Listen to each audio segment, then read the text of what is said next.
Just after 10 at night on the 9th of July, 1958, a fisherman named Howard Ulrich sat anchored with his 7-year-old son aboard a small boat called the Edry in a quiet Alaskan inlet called Lituya Bay. The water was calm. The Fairweather Range stood white and enormous at the head of the bay. Then the ground began to move, a violent earthquake along the Fairweather Fault, and Ulrich watched an entire mountainside at the far end of the bay tear loose and fall into the sea. What came next he would spend the rest of his life describing. A wall of water climbed the opposite slope, stripping the forest down to bare rock, and then turned and came down the bay toward his boat. Long before that night, the Tlingit had their own account of this bay. They said something lived here, a spirit that shook the surface of the water and pulled travelers under in a place you were never supposed to enter carelessly. So here is the bay with 2 records attached to it. One is a wave that science would soon call the tallest ever measured on Earth. The other is a warning far older than any instrument. Are they, in the end, describing the same thing? To weigh that fairly, we should start with the bay itself, because Lituya Bay is a strange piece of coastline before anything supernatural or catastrophic is added to it. Lituya Bay sits on the Gulf of Alaska, in the Alaska Panhandle, at the foot of the Fairweather Range and the St. Elias Mountains.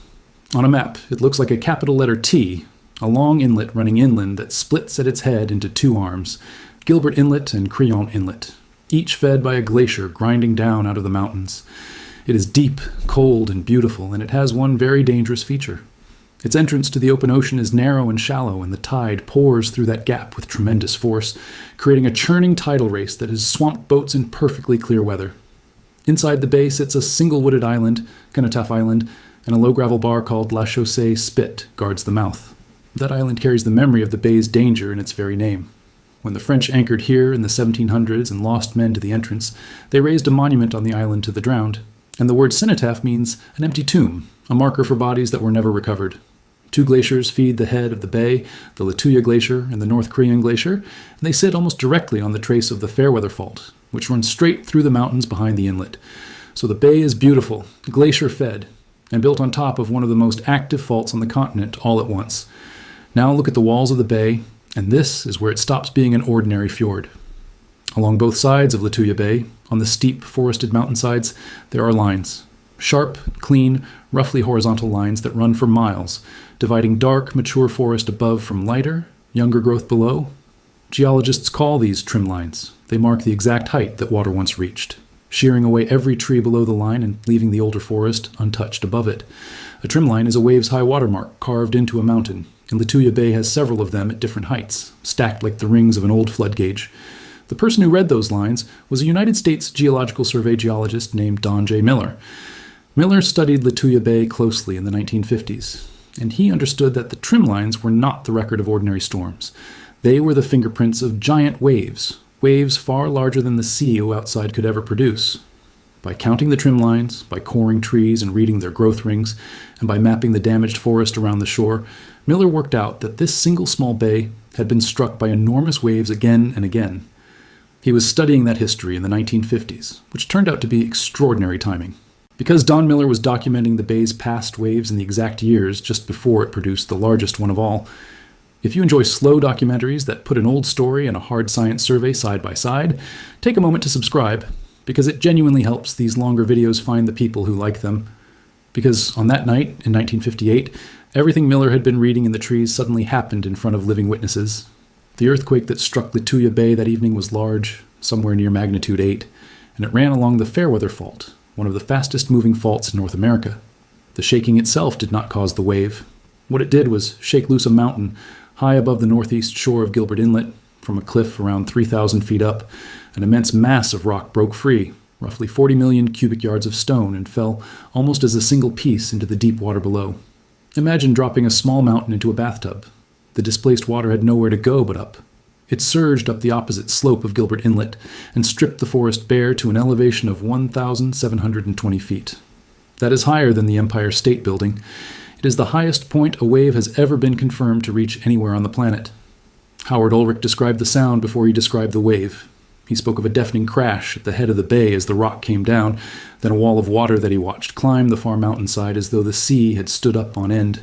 He had time to wake his son, put life jackets on, and let out more anchor chain before the wave reached him, and even then he was certain they were about to die. What saved the Edry was that the wave, by the time it reached the outer bay, had spent much of its height, so it lifted the boat rather than crushing it.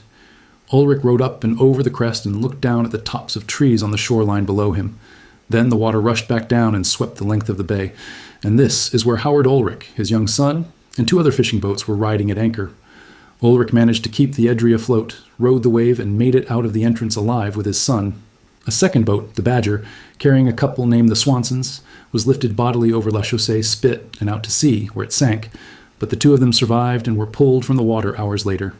The third boat and the 2 people aboard it were never seen again. It happened in minutes, in a bay with no town, no crowd, and almost no one to see it. So the physical event is not in doubt. A mountain fell, a wave rose higher than any skyscraper, and it left a scar on the forest that you can still see today. And this is the moment where an honest documentary has to slow down and ask what the old Tlingit story actually is, and whether it really points at any of this, because the skeptical reading deserves a full hearing. The wave was not caused by a spirit, it was caused by a well-understood chain of physics. An earthquake on the Fairweather Fault dislodged a slope that was already steep, already fractured, already primed to fail, and the rock did the rest. There's nothing in the 1958 event that requires a monster, a curse, or any memory older than geology.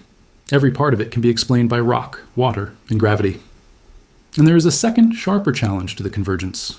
Coastal peoples all over the world have stories of dangerous water and beings that live in it, and it would be easy to take any such story and staple it onto whatever disaster later happens nearby.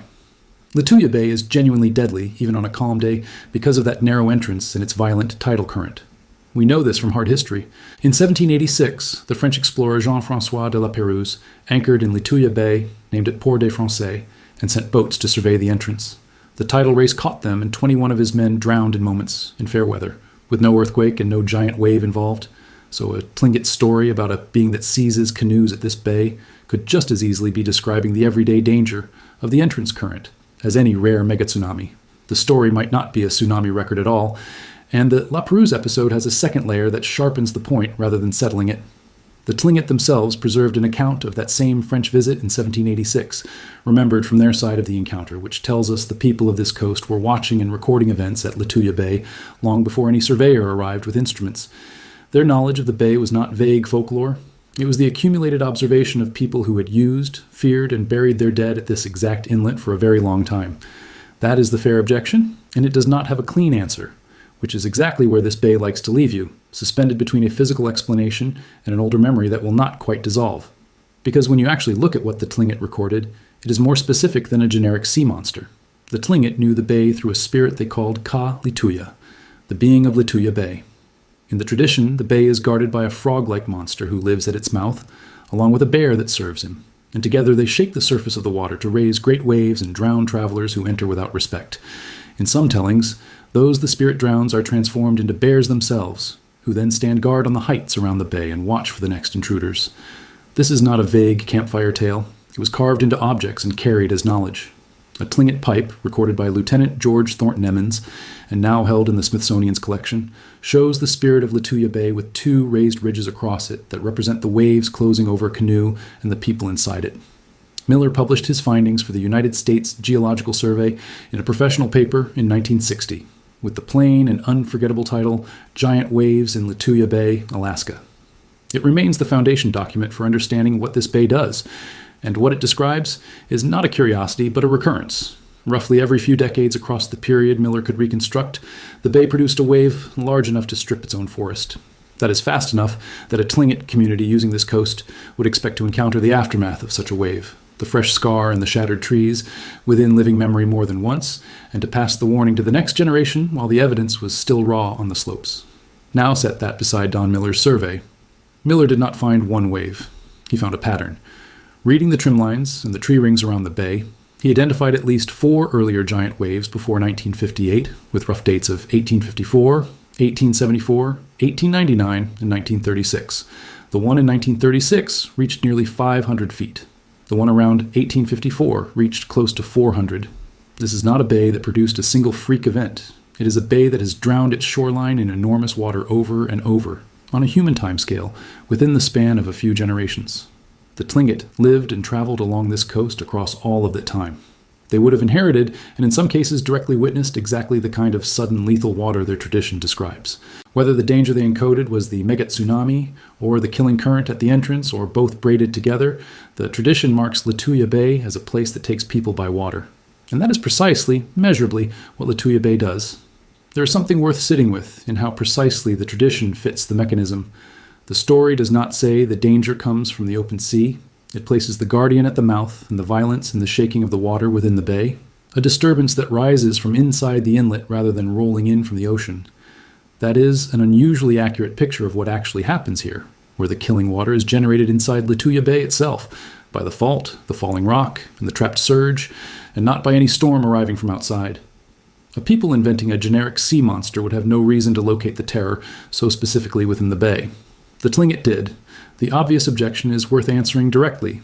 Why would a people encode a geological hazard as a frog and a bear rather than as a plain warning about waves?